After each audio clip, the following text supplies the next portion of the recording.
નમસ્તે વિદ્યાર્થી મિત્રો, ધોરણ 10ના સામાજિક વિજ્ઞાન વિષયની અંદર આપનું સ્વાગત છે। તો આજે આપણે નવું ચેપ્ટર અને જે આપણો ભવ્ય વારસો છે, સાંસ્કૃતિક વારસો છે, એના જે 7 જેટલા ચેપ્ટર છે, પાઠ છે, એમાંથી પહેલું પ્રકરણ, પહેલો પાઠ છે એ આજે શરૂઆત કરશું। તો એની અંદર પહેલું ચેપ્ટર ભારતનો વારસો, જેનું જે પાઠ્યપુસ્તક હતું એમાં આપણો ભવ્ય વારસો એવા નામથી હતું। બહુ દાદા કંઈ તફાવત નથી, થોડી ઘણી વસ્તુ ડિટેલમાં આવી છે અને અમુક વસ્તુ છે એ વધારે ઊંડાણપૂર્વક મૂકેલી અને અમુક સામાન્ય બાબતો કાઢી છે, એટલે જૂના કોર્સ અને નવા કોર્સમાં બહુ દાદો તફાવત નથી। તો શરૂઆત કરીએ। સૌથી પહેલા ચેપ્ટરનું નામ ભારતનો વારસો। હવે વારસો કોને કહેવાય? સૌથી પહેલી વસ્તુ, વારસો કોને કહેવાય? તો વારસો સામાન્ય રીતે પેઢી દર પેઢી જે વસ્તુ આપણને મળી આવતી હોય એ તમામ વસ્તુને વારસો કહેવાય। બરાબર? કે આપણને આપણા માતા પિતા તરફથી, આપણા માતા પિતાને એના માતા પિતા એટલે કે આપણા દાદા તરફથી, આપણા પરદાદા તરફથી જે કઈ વસ્તુ આપણને મળતી હોય એ તમામ વસ્તુ વારસો કહેવાય। તો સામાન્ય રીતે વારસાની અંદર સતત ને સતત સમૃદ્ધિ અને ફેરફારો આવતા જાય, કે આપણને જે માતા પિતા તરફથી જે કઈ વસ્તુ મળી હોય એ આપણો વારસો કહેવાય। આપણે જે આપણા બાળકને જે વસ્તુઓ આપશું તો એ એમના માટે વારસો કહેવાય। તો આપણને વારસાની અંદર માતા પિતા તરફથી, આપણા માતા પિતાને એના દાદા એટલે આપણા દાદા તરફથી, એના માતા પિતા તરફથી જે કાંઈ વસ્તુ મળી હોય એમાં જે પેઢીને વારસો મળ્યો હોય એમાં કંઈક ઉમેરો કરે, બરાબર, કંઈક ફેરફાર કરે, કે આપણને જે કંઈ માતા પિતા તરફથી સંસ્કાર, વિચારો, ભૌતિક અભૌતિક ચીજો, જે કંઈ વસ્તુ, સાધન સંપત્તિ જે કંઈ મળ્યું હોય એ આપણને મળ્યું હોય એમાં આપણે કંઈક ફેરફાર કરીએ, બરાબર, એમાં કંઈક નવું ઉમેરીએ અને એ આપણા બાળકોને આપીએ, આવનારી પેઢીને।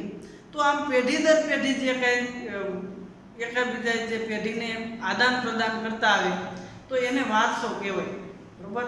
કે ભૂતકાળની જે પેઢી હોય એ અનુગામી પેઢી પોતાની આવનારી પેઢીને જે કાંઈ આપે તો એ જે અનુગામી પેઢી હોય એ એમાં કંઈક ઉમેરો કરે, ત્યાર પછી પોતાની આવનારી પેઢીને જે કાંઈ આપે, તો આમ વારસાગત જે કાંઈ ચીજો આવતી જાય એને વારસો કહેવાય। વારસામાં જૈવિક બાબતો આવી જાય, અજૈવિક બાબતો આવી જાય, બરાબર, ભૌતિક અભૌતિક બધી જ બાબતો આવે। જૈવિક બાબતો, જૈવિક વારસો તો કે આપણને જે કાંઈ શારીરિક લક્ષણો મળે, બરાબર, એ લક્ષણો છે એ આપણો જૈવિક વારસો કહેવાય, બરાબર।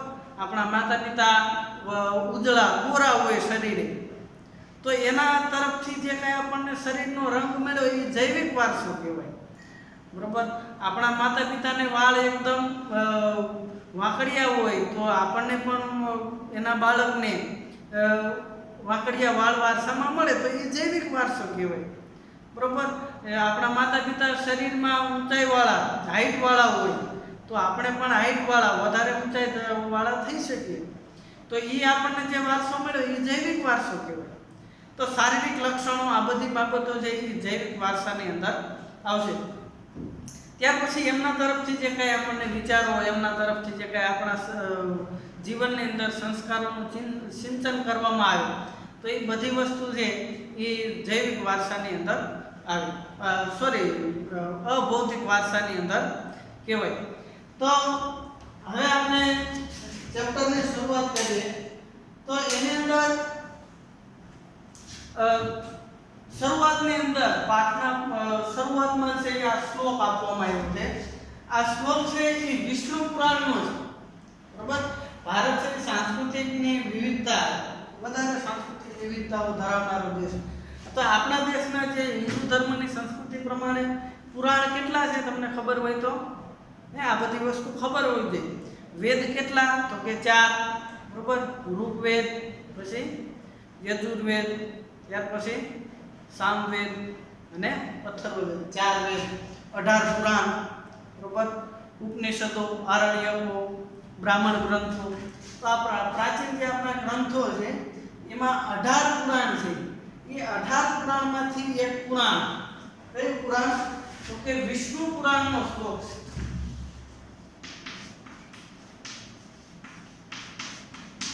વિષ્ણુ પુરાણનો આ શ્લોક છે. શ્લોકનું આપણે પઠન કરીએ કે ઉત્તરમ યક્ષ સમુદ્રસ્ય હિમાદ્રેશ્ચ ચૈવ દક્ષિણમ વર્ષ તદ ભારત નામ ભારતી યત્ર સંસતિ. તો એનો અર્થ શું થાય? તો જ્યારે કોઈ પણ શ્લોક હોય, બરાબર, કે અંગ્રેજી વાક્ય હોય, હિન્દી હોય, ગુજરાતી સિવાયની ભાષા હોય, તો સૌથી પહેલા જે આપણે એના શબ્દાર્થ એના વિશે આપણને ખબર હોય તો ભાષાંતર થાય. તો સૌથી પહેલા ઉત્તરમ, ઉત્તરમ એટલે ઉત્તર. યત્સ સમુદ્રસ્ય, તો કે યત્સ એટલે જે, તો કે સમુદ્રથી જે ઉત્તરમ, ઉત્તરમાં આવેલું છે. બરાબર, ઉત્તરમ યત્સ સમુદ્રસ્ય, ઉત્તરમાં આવેલો છે. જે કોનાથી ઉત્તરમાં? તો કે સમુદ્રથી. સમુદ્રથી જે ઉત્તરમાં આવેલો છે. હિમાદ્રશ્ચ ચૈવ દક્ષિણમ. હિમાદ્રશ એટલે કે હિમાદ્રી એટલે હિમાલય પર્વત. ચૈવ એટલે અને, બરાબર, ચૈવ એટલે અને. તો કે ઉત્તરમ યત્સ સમુદ્રસ્ય, જે દક્ષિણ જે સમુદ્રથી ઉત્તરમાં આવેલો છે અને દક્ષિણમાં આવેલો કોનાથી? હિમાલયથી. તો સમુદ્રથી ઉત્તરમાં અને હિમાલયથી દક્ષિણમાં આવેલો છે તે સ્થળ, બરોબર, તે વર્ષ તદ ભારત, તે વર્ષ ભારત છે. એટલે કે પ્રાચીન નામ ભારતનું ભારત વર્ષ, ભરતખંડ આવું નામ હતું. અને નામ ભારતી યત્ર સંસતિ, તેમાં રહેવાવાળી પ્રજા ભારતી નામથી ઓળખાય છે. કે તેમાં રહેનારી પ્રજા ભારતી તરીકે ઓળખવામાં આવે છે. તો શ્લોકનું ભાષાંતર એવું થાય કે સમુદ્રથી જે ઉત્તરમાં આવેલો છે, હિમાલયથી દક્ષિણમાં આવેલો છે, તે ભૂમિખંડ ભારત વર્ષ તરીકે ઓળખાય છે. અને તેમાં રહેનારા લોકો છે એ ભારતી તરીકે ઓળખાય છે.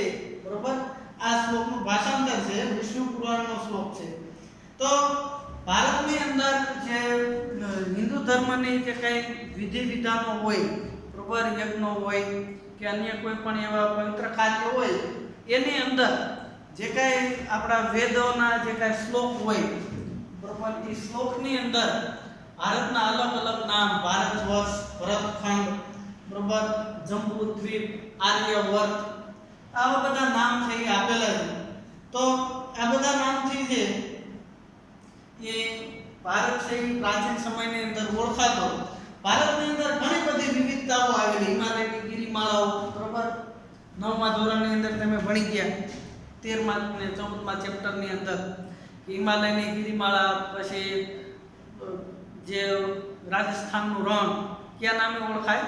તો કે થરનું રણ, બરોબર, દક્ષિણનો ઉચ્ચ પ્રદેશ, 12 માસ લીલા જંગલો, લાંબો દરિયા કિનારો, આવી બધી ભૌગોલિક વિવિધતાઓ આવેલી છે. તો ભૌગોલિક વિવિધતાને કારણે સાંસ્કૃતિક વિવિધતાઓ પણ એટલી જ રહેલી છે. તો ભારતની જે કઈ આ સંસ્કૃતિ છે એ સંસ્કૃતિથી આકર્ષાઈને ઘણા બધા લોકો ભારતની અંદર પોતપોતાના હેતુથી આવ્યા. બરોબર, ઘણા લોકો કાયમી વસવાટ માટે આવ્યા, કેટલાક લોકો વ્યાપાર માટે આવ્યા, તો કેટલાક લૂંટવા માટે. બરોબર, કે ઘણા જે જમીની પ્રજાઓ હતી, બરોબર, રાજા મહારાજાઓ, તો એ જે પ્રાચીન જે કઈ વિદેશી શાસકો હતા એ ભારતની અંદર આકર્ષાય અને લૂંટ માટે મોટા પ્રમાણની અંદર ધન સંપત્તિ લૂંટી પોતાના વતન જતા રહ્યા. કેટલાક કાયમ માટે ભારતની અંદર પોતાનું વતન બનાવીને રહ્યા, કેટલાક વેપાર માટે આવ્યા, પછી સ્થાયી થયા, કેટલાક જતા રહ્યા. તો આ બધા જે વિદેશી પ્રજાઓ અવનવી રીતે પોતપોતાના હેતુ માટે ભારતની અંદર આવ્યા, તો એ લોકો પોતપોતાની સંસ્કૃતિ એટલે શું? તો કે આપણે થોડીક વારની અંદર સંસ્કૃતિનો વિસ્તૃત છે એ અર્થ સમજીએ. તો એ પોતપોતાની રીતિ રિવાજો અને પોતાની જે કઈ રહેણી કહેણી હતી, પોતાના રિવાજો, રહેવાની પદ્ધતિ, કમાવાની પદ્ધતિ, આ બધી વસ્તુ ટૂંકમાં પોતાના જીવન વિતાવવાની અલગ પદ્ધતિ, મેથડ છે એ પોતાની સાથે લાવ્યા. અને એ બધી વસ્તુ ભારતની અંદર ત્યાં એટલે ભારતની પ્રજા છે એ એની સાથે ધીમે ધીમે ભળવા લાગી. બરોબર, વ્યાપારી સંબંધો હોય તે પછી સંબંધો જેમ જેમ મિત્રતાના વધ્યા, પછી લગ્ન સંબંધથી જોડાણા, તો એને કારણે ભારતીય પ્રજા છે એમાં અલગ અલગ ભાતીગળ પ્રજા બની ગઈ. તો એમની સંસ્કૃતિ પણ છે, રહેવાની અને જે કંઈ એમની ભાષાઓ છે એ પણ છે એ અલગ અલગ હતી, એમાં મિશ્રણ થવા લાગ્યું. અને એના કારણે છે એ આપણા દેશની અંદર અલગ ભાતીગળ સંસ્કૃતિનો ઉદ્ભવ થયો.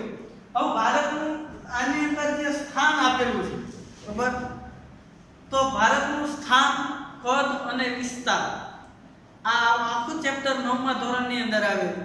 બરાબર, કે ભારત છે એ પૃથ્વીના ગોળાની અંદર, આ પૃથ્વીનો ગોળો હોય, બરાબર, મધ્યમાંથી વિષુવવૃત્ત પસાર થાય અને આને આપણે ગ્રીનિચ લાઈન કહીએ.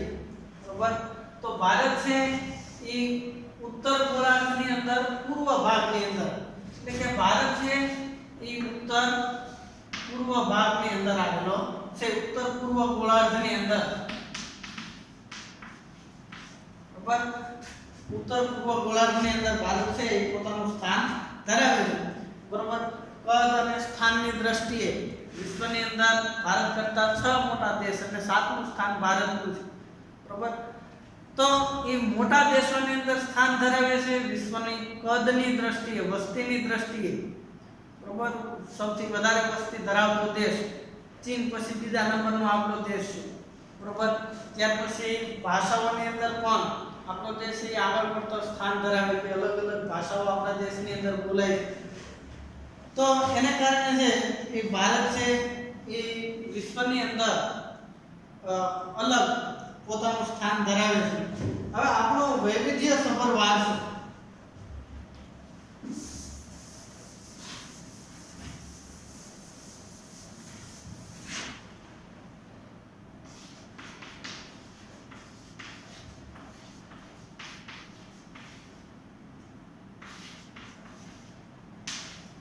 વારસો એટલે શું? આપણે થોડીક વાર પહેલા ચર્ચા કરી તો કે એક પેઢી પોતાની આવનારી પેઢીને જે કાંઈ આપે તે, તો એ પેઢી જે કાંઈ મળ્યું હોય એની અંદર કાંઈક ઉમેરો કરે અને પોતાની અનુગામી પેઢીને આપે.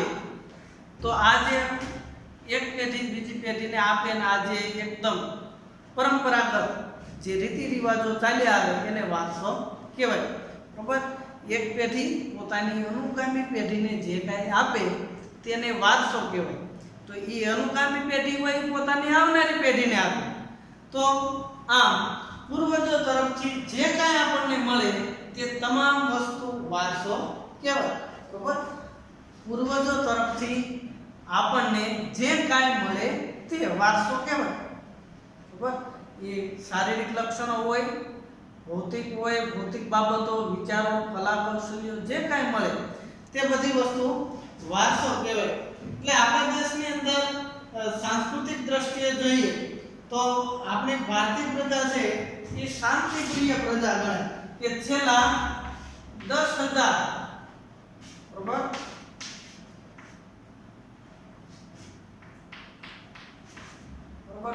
10,000 વર્ષ,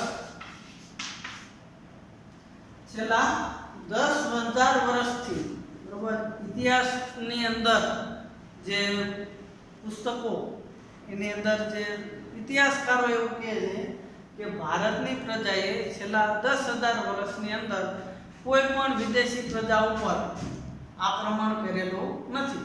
બરાબર, વિદેશી પ્રજાઓ જે બીજા દેશ છે એ કબજો જમાવવા અથવા તો યુદ્ધ માટે બરાબર ભારતે ક્યારેય પહેલ કરેલી નથી. આ પછી યુદ્ધ થાય તો પછી એનો જવાબ આપવો એ પછીની વાત છે.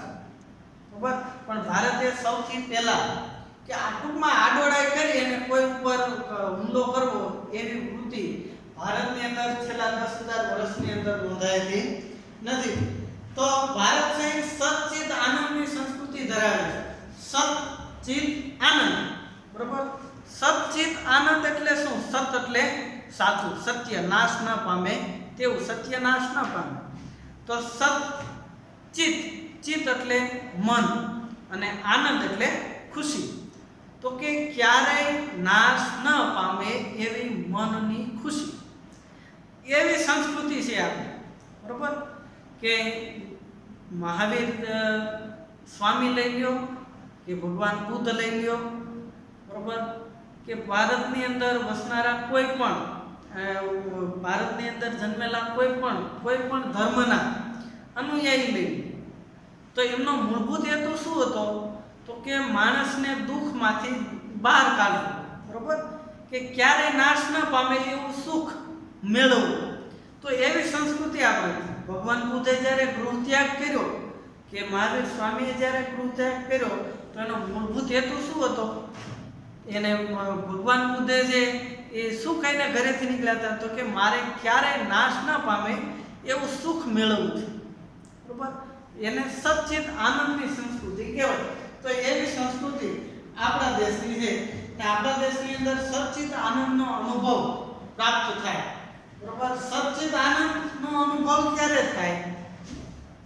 કે જ્યારે આપણે સંતોષપૂર્વક આપણને જે કાંઈ મળવું હોય એમાંથી આપણને પૂરો સંતોષ મળે, બરોબર.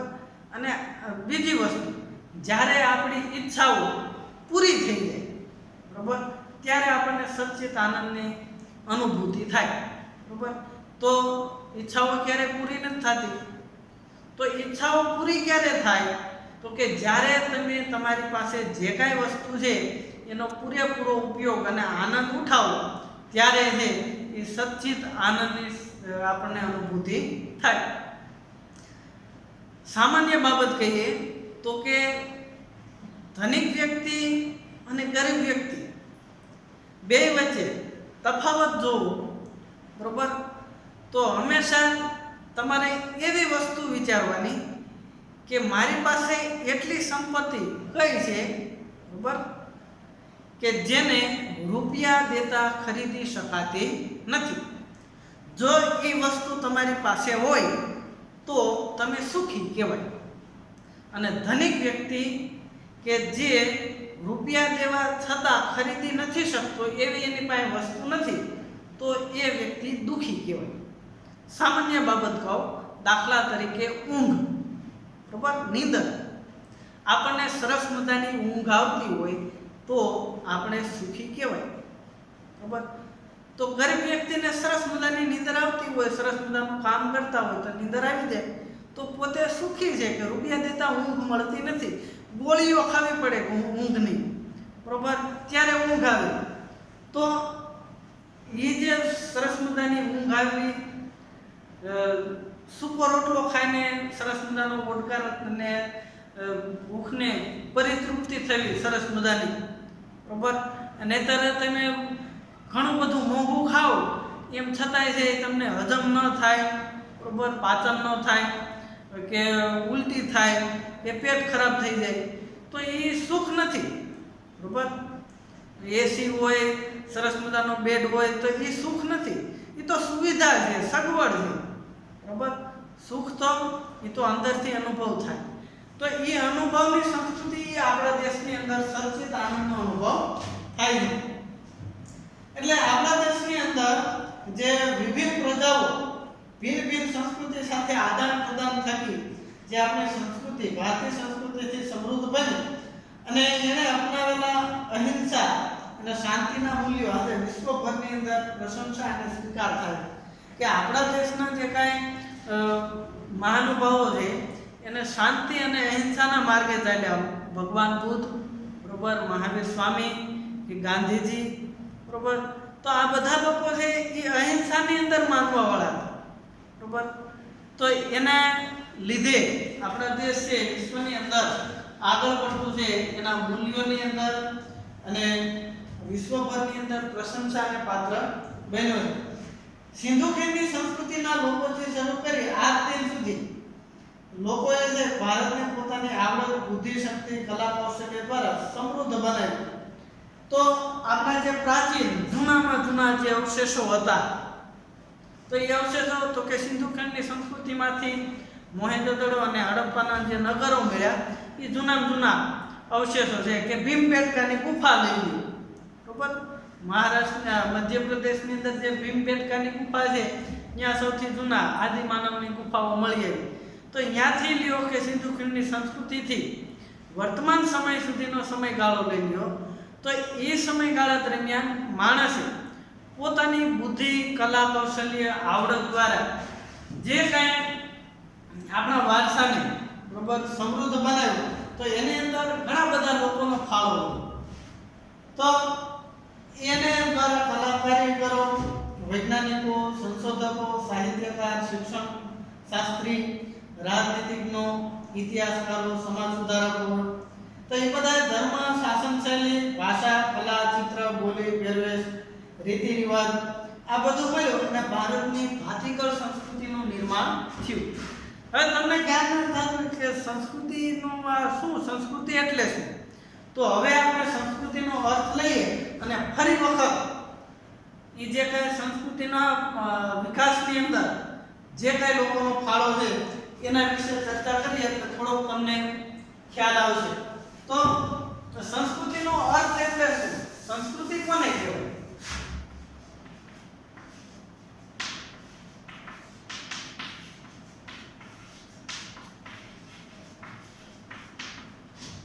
સંસ્કૃતિનો અર્થ સૌથી ટૂંકામાં ટૂંકો અર્થ આપું તમને તો એની અંદર પાઠ્યપુસ્તકની અંદર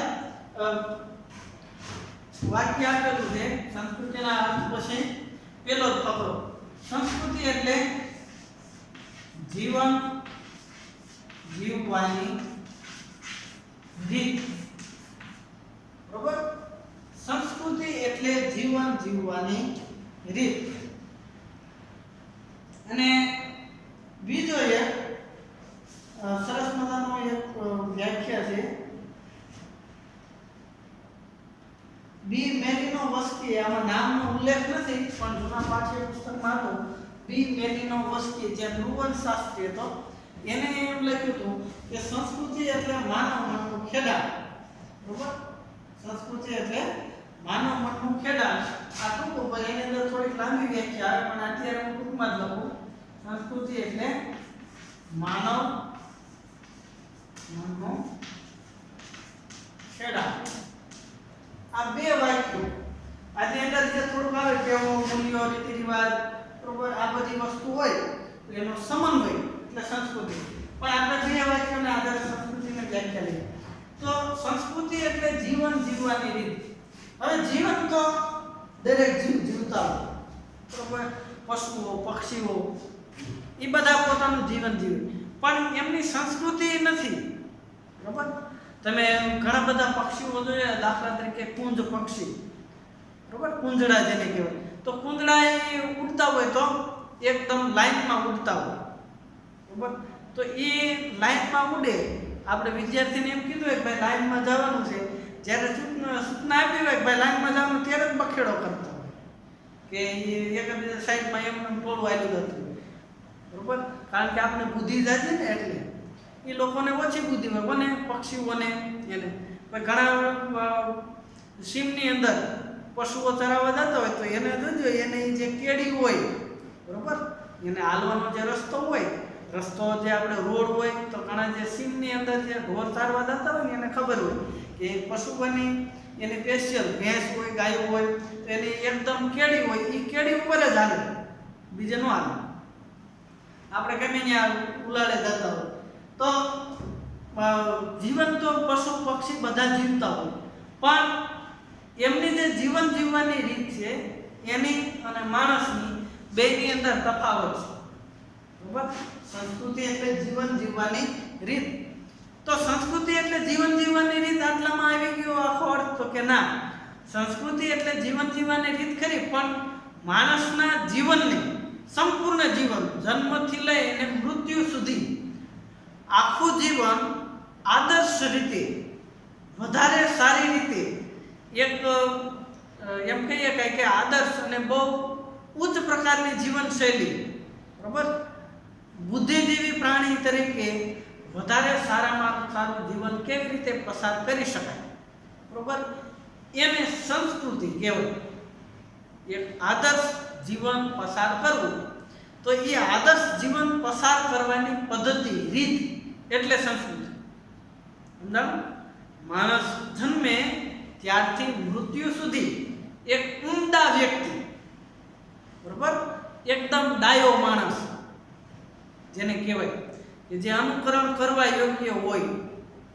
માણસ તો ઘણા બધા પ્રકારના હોય, બરોબર, તો એના બધાના અનુકરણ ન થાય. તો એક આદર્શ વ્યક્તિ તરીકે માણસ પોતાનું જીવન કેવી રીતે પસાર કરી શકે એ આખી પદ્ધતિને સંસ્કૃતિ કહેવાય. હવે પશુ પક્ષીઓની વાત કરીએ તો કે જે પશુ પક્ષીઓ પોતાનું જીવન સુગરી સરસ મજાનો માળો બનાવે, બરોબર, તો એ માળો તો કે આપણે જ્યારથી એ જોઈએ છીએ, બરોબર, કે આપણા બાપ દાદા એ જ્યારથી જોતા હતા, આપણી પેઢીઓ વહી ગઈ ત્યારથી અત્યાર સુધી એ સુગરી એવો જ માળો બનાવે. એમાં કઈ પરિવર્તન આવ્યું? બરોબર. તો આપણા માણસની અંદર પરિવર્તન આવ્યું કે માણસ પ્રાચીન વર્ષો પહેલા શિકાર કરતો હતો, બરોબર, અને છાલના કે ચામડાના કપડાં પહેરતો હતો અને ગુફાની અંદર રહેતો હતો. કાચું પાકું જેવું મળે એવું ખાઈ લેતો હતો.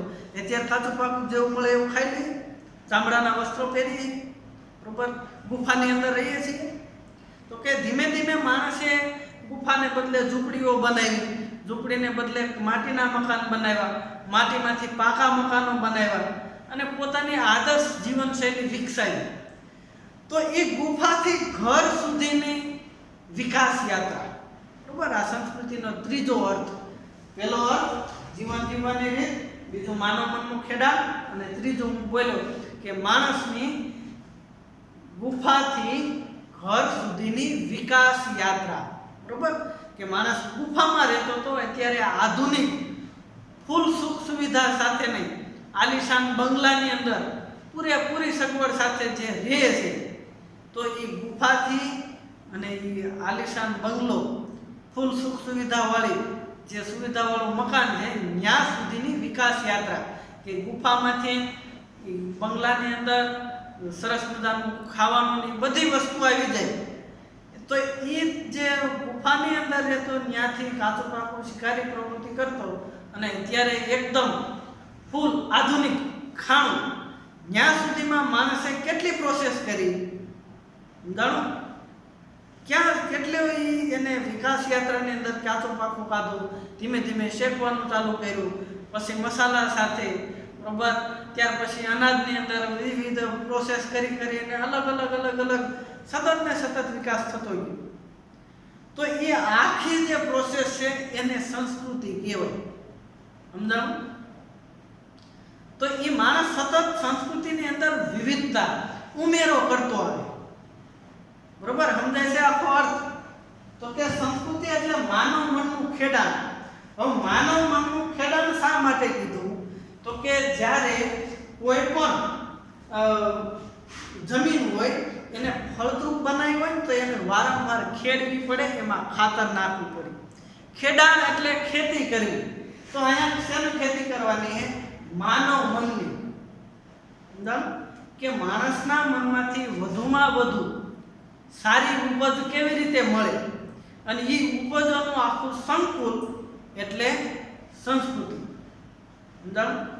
તો એ સંસ્કૃતિની અંદર તો કે બધી જ વસ્તુ આવી જાય. આપણે નાણાં કેવી રીતે કમાવીએ, બરોબર, ખાવાનું કેવી રીતે બનાવીએ, કપડાં કેવા પ્રકારના પહેરીએ, આપણી બોલી કેવા પ્રકારનું, આપણું શિક્ષણ કેવા પ્રકારનું, આપણી ખેતી કેવા પ્રકારની, બરોબર, પરિવહન કેવા પ્રકારનું, આપણા રીતિ રિવાજો, ઉત્સવો, મેળાઓ, બરોબર, લગ્ન પ્રસંગો, મરણ, આ બધી વસ્તુ તો કે માણસના જીવનની અંદર જન્મથી મૃત્યુ સુધી જે કઈ બાબતો આવે ને માણસ સાથે જોડાયેલી, એ બધી વસ્તુને સંસ્કૃતિ કહેવાય.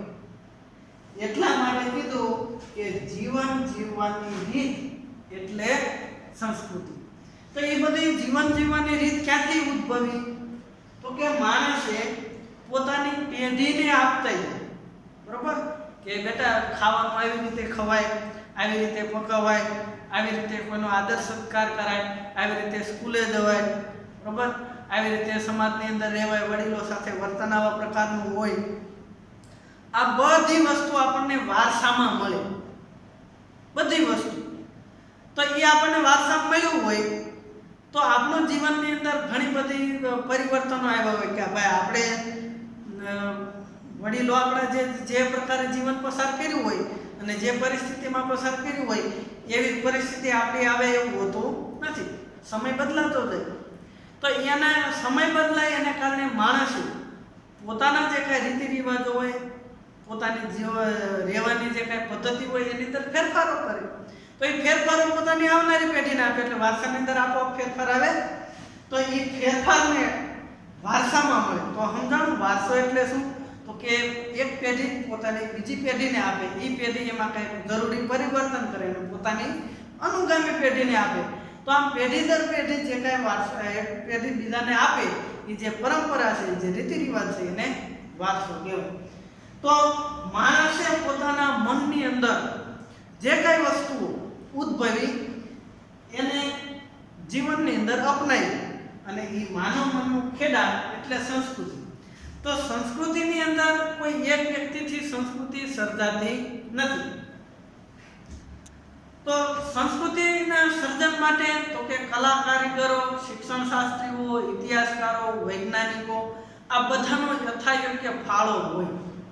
બરાબર કે હું એક દાખલા તરીકે કોઈ મેળો હોય, મેળો, બરાબર, જો કે આ લોકડાઉનમાં ભરાવાનો તો નથી, બરાબર, એટલે ચિંતા કરતા નહીં. તો એ મેળો હોય તો મેળાની અંદર હું એક જાઉં તો મેળો ભરાય? ઘણા બધા લોકો એકત્ર થાય તો ભરાય. પણ લોકો એકત્ર થાય તો મેળો ભરાય? તો કે ના સાહેબ, દુકાન તો હોય જાય ને. તો એક દુકાન હોય તો કે ના ઘણી બધી દુકાનો, બધી શાકભાજીની દુકાન હોય તો કે નો હાલે, બધી ફ્રૂટની તો કે નો હાલે. તો કે એમાં ઘણી બધી વિવિધતા હોય. તો જેમ ઘણી બધી વિવિધતા હોય એમ આપણા જે આખો સમાજ છે, આપણો દેશ છે કે આપણી દુનિયા છે, તો એની અંદર બધા પોતપોતાની રીતે ઇતિહાસકારો, વૈજ્ઞાનિકો પોતપોતાના મનની અંદર જે ઉત્તમ પેદાશો હતી એ સમાજને આપવાનો પ્રયત્ન કર્યો. બરોબર. તો એ બધાનું આખું સંમિશ્રણ એટલે સંસ્કૃતિ. એટલે છે એ મેં છેલ્લે તમને કીધું કે સંસ્કૃતિના વિકાસની અંદર વિદુષીઓ, વિજ્ઞાનીઓ, ઋષિમુનિઓ, સાહિત્યકારો, સંશોધકો, રાજનીતિજ્ઞો, ઇતિહાસકારો, સમાજ સુધારકો આ બધા જે કાંઈ લોકો હતા ને એ જે કાંઈ લોકો આપણા સંસ્કૃતિમાં કાંઈક વિશે ફાળો હોય, બરાબર, એમ દરેક લોકો સમાજના જે શુભચિંતકો હોય એ બધાનું જે કંઈ સમાજને જે કંઈ આપ્યું, બરાબર, એ બધી વસ્તુને આધારે એક સંસ્કૃતિનું નિર્માણ થાય છે. તો આટલો સંસ્કૃતિનો અર્થ, બરાબર, તો સંસ્કૃતિનો અર્થ મને એવું લાગે છે કે તમને લગભગ મગજની અંદર બેસી ગયો છે. તો સંસ્કૃતિ એટલે માનવ મનનું ખેડાણ, એની અંદર ટેવો, મૂલ્યો, આચાર વિચાર, ધાર્મિક પરંપરા, રહેણી કહેણી આ બધી વસ્તુને સંસ્કૃતિ કહેવાય. બરાબર.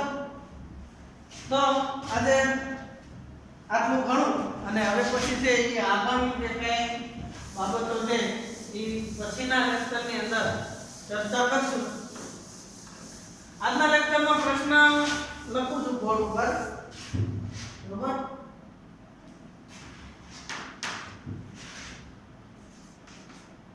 આ પાઠની અંદર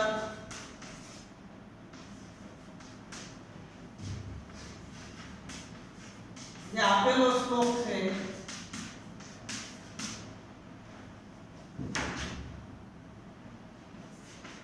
એ ક્યાંથી લેવામાં આવ્યો છે, બરાબર, એના કરતા એમ લખું કયા પુરાણમાંથી, બરાબર.